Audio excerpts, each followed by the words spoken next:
Oke, untuk selanjutnya saya menawarkan beberapa terapi-terapi yang bisa dilakukan oleh professional helping profession ya, psikolog, terapis ya, dan lain sebagainya yang punya lisensi, keterampilan, sertifikasi gitu ya.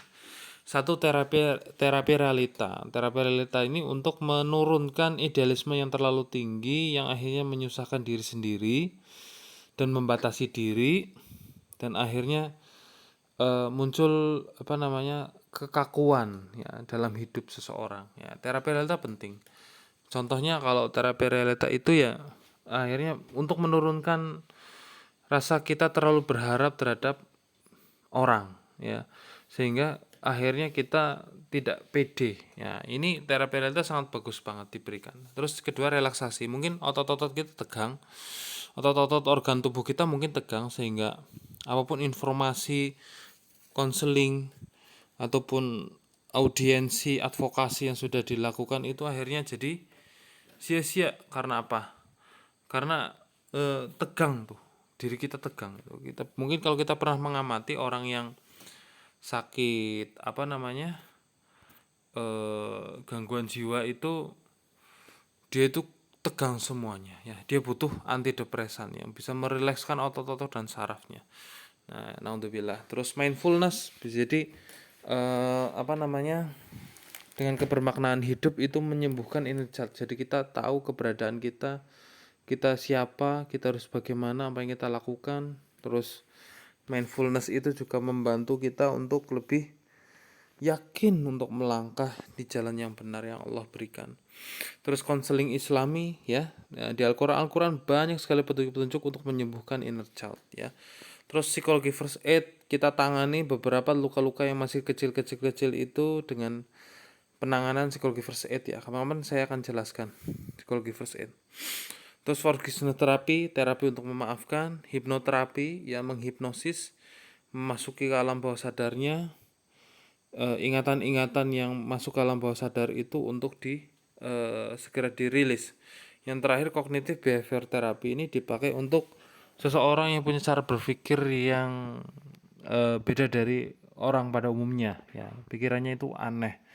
Ini bisa pakai kognitif behavior therapy ya. Bagaimana menyikapi menghadapi inner child orang lain? Apakah membalas, melawan, atau menghindar? Misalnya ada kayak ada anak dua kecil, ada dua. Satu mukul, kan balas mukul, begitu seterusnya. Ketika mereka dewasa, mereka punya anak, enak dulu itu ayahmu itu dinakali tuh sama orang itu, sana dibalas. Anaknya main pukul-pukulan, saling membalas ya. Lalu kita punya cucu, wahai cucuku, itu tuh orang itu tuh, kakek-kakek itu tuh atau nenek-nenek itu tuh pernah berbuat buruk kepada mbahmu gitu ya. Nah, akhirnya saling balas membalas. Jadi ternyata membalas dan membalas itu menjadi penguat inner child negatif masing-masing ya. Jadi akhirnya masalah nggak selesai, malah menjadi besar ya, menjadi kronis, ibaratnya menjadi kanker, tumor yang terus membesar ya, aktif gitu ya. Maka caranya bagaimana gitu ya. Di surat Al-Isra itu, in ahsantum li anfusikum wa in asatum falaha. Saya ambil potongan ayat ini yang artinya, terjemahannya, jika kamu berbuat baik maka kamu berbuat baik untuk dirimu sendiri, dan jika kamu berbuat jahat maka kerugian kejahatan untuk dirimu sendiri. Kalau kita tadaburi bahwasanya kenapa bisa begitu ya, kita berbuat baik sedangkan Allah itu tidak butuh kebaikan kita, gak butuh pahala kita. Orang lain juga gak butuh kita cerita kebaikan kita. Yang butuh kebaikan itu adalah diri kita sendiri ya, untuk kepentingan diri kita, dan kebaikan yang kita lakukan itu pasti kembali ke diri kita, tidak harus dengan orang tersebut.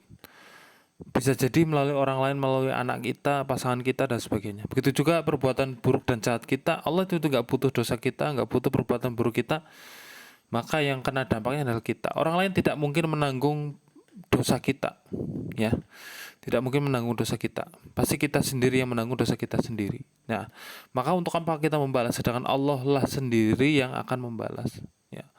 Hak pengadilan Allah yang paling adil ya. Allah adalah Al-Hakim ya, Maha bijaksana ya. Maka dari itu, dari ayat ini life system yang kita dapatkan satu adalah sunatullah.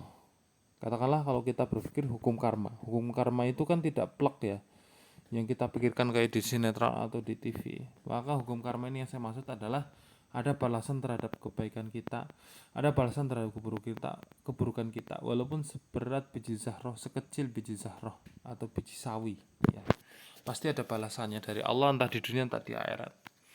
Walau alam. Oke, solusi terbaik untuk menyembuhkan energi lakukan secara berurutan, satu, sabar. Kita harus bersabar, kita menghadapi insight orang lain, kita menghadapi masalah. Kenapa? Kalau kita tidak mau bersabar, maka insight kita semakin kuat dan insight orang lain juga semakin kuat. Kalau insight orang lain semakin kuat, maka kemungkinan untuk berbuat negatif ke diri kita juga semakin besar. Yang kedua, setelah kita sudah bersabar, ya, jangan terlalu lama. Kita langsung komunikasikan dalam sisi kekanak-kanakan dalam diri kita.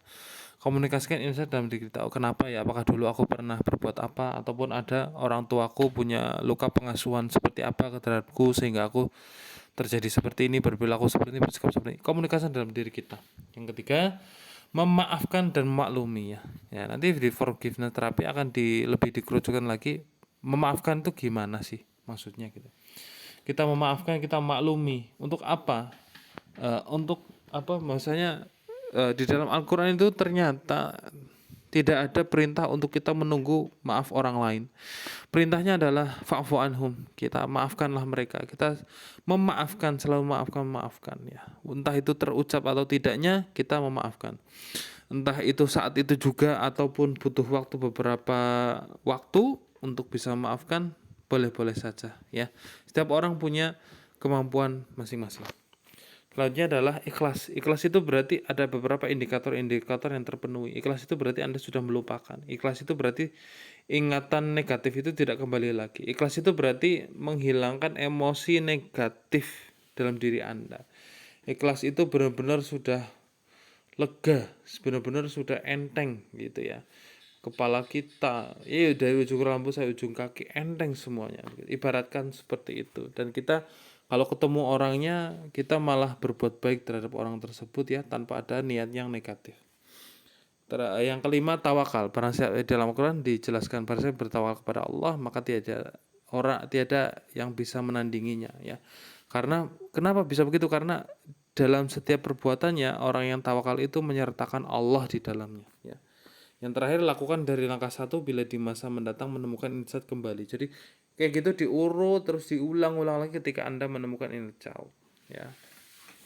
Mengabaikan hubungan diri dengan insight, kita justru akan menjadi rantai derita yang tidak berujung hingga lahir generasi berikutnya ya. Saya selalu menemui klien-klien yang dari cerita-ceritanya juga dulu mbahnya begini, bapaknya niru begini, anaknya niru juga perilaku negatif ini, cucunya niru juga perilaku negatif. Karena apa?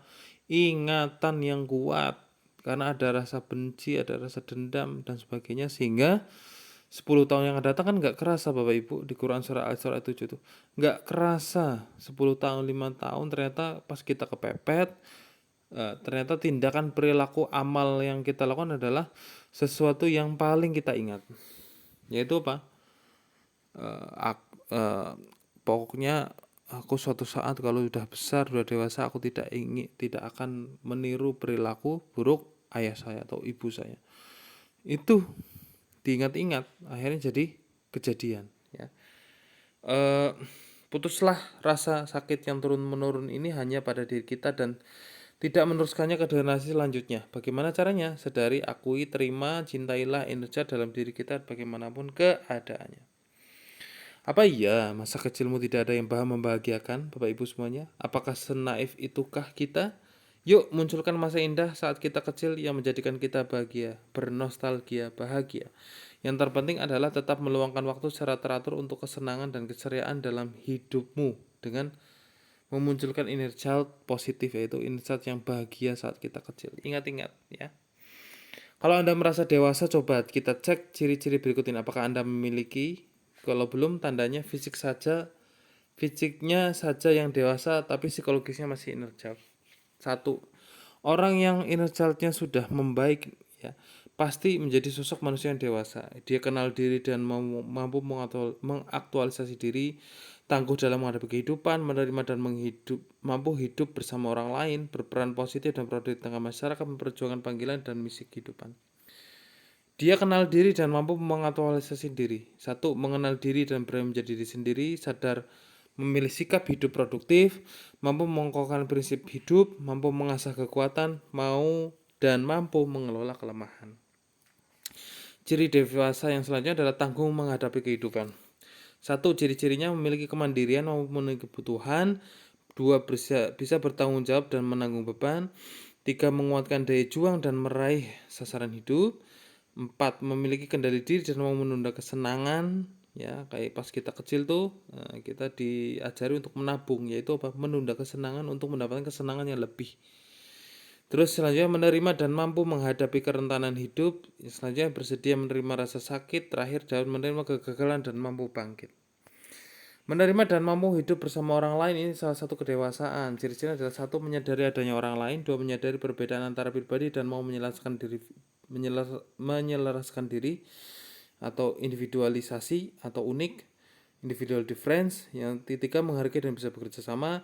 Yang selanjutnya memiliki kelimpahan jiwa sehingga mau berbagi. Yang terakhir, mampu menemukan makna dalam kebersamaan. Terus berperan positif dan produktif di tengah masyarakat. Satu, bagaimana ciri-cirinya? Satu, memiliki sikap positif dan moralitas yang baik. Dua, memiliki kemampuan menjalankan aktivitas produktif, memahami lingkungan dan dapat mengambil peran, memiliki kemampuan untuk memberi solusi, mau berkontribusi secara berkelanjutan. Terakhir, memperjuangkan panggilan dan misi kehidupan agar kita lebih produktif lagi. Satu, ciri-cirinya menemukan panggilan kebaikan di tengah kehidupan, mampu konsisten dalam ketulusan dan kesungguhan, menjauhi hidup sebagai pemenuhan tugas dari Allah, menjalani hidup dengan pengabdian sepanjang hayat. Selamat berjuang Bapak Ibu semuanya untuk kita mulai sekarang. Coba untuk atasi inner child negatif kita dan bangkitkan inner child positif kita, kenangan masa lalu indah, masa-masa indah di masa kecil kita, agar kita juga berpikir positif. Semoga engkau mature, dewasa, tidak hanya fisik saja, tapi juga secara psikologis, berdamai dengan sisi kanak-kanakan diri kita. Terima kasih.